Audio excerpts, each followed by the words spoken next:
بسم اللہ الرحمن الرحیم۔ ایک آیت ہے، اس کا مفہوم یہ ہے کہ جو بندہ اللہ کی ذات کے اوپر، اللہ کے اکیلا ہونے کے اوپر یقین رکھتا ہے اور آخرت کے دن پر یقین رکھتا ہے، یہ دو چیزیں ہیں، اور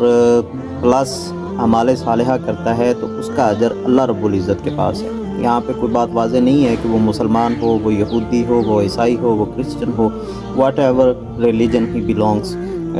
یہ ساری چیزیں جو ہیں، یہ اللہ نے دو چیزیں جو فرض کی ہیں کہ ایک اللہ پہ یقین رکھنا ہے کہ اللہ اکیلا ہے، اللہ واحد ہے، اللہ کے علاوہ کوئی معبود نہیں ہے، کوئی پالنے والا خالق رازق نہیں ہے، اور دوسرا یہ ہے کہ قیامت کے دن پر یقین رکھنا ہے کہ قیامت آنی ہے، حساب ہونا ہے، سزا جزا ہونی ہے۔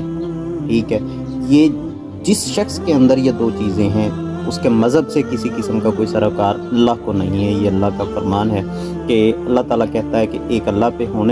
ہونے پہ یقین رکھیں، اور دوسرا قیامت کے دن کے اوپر یقین رکھیں، تو پھر ستے ہی خیران ہیں، پھر بخشے جائیں گے، بخشش کا سامان اللہ تعالیٰ کر دے گا، ہمارے صالحہ کی بھی قدر ہوگی، اور انشاءاللہ تعالیٰ اللہ رب العزت ہمارے ساتھ اچھے معاملات بھی کریں گے۔ اس لیے کسی کے اوپر خوٹ مت کریں، چھوٹی چھوٹی باتوں کے اوپر جو علماء حضرات فتویٰ دے دیتے ہیں کہ یہ کافر ہے، یہ مرتد ہے، یہ مشرک ہے، اس سے اوائڈ کریں۔ جس بندے کا یقین ہے کہ اللہ اکیلا ہے، قیامت کا دن آنا ہے، اس بندے کے لیے اللہ نے یہ اعلان کیا ہوا ہے، قرآن کریم کے اندر ہے کہ اس بندے کے لیے اللہ کے اوپر ہے کہ اللہ تعالیٰ اس کے ساتھ خیر فرمائے گا۔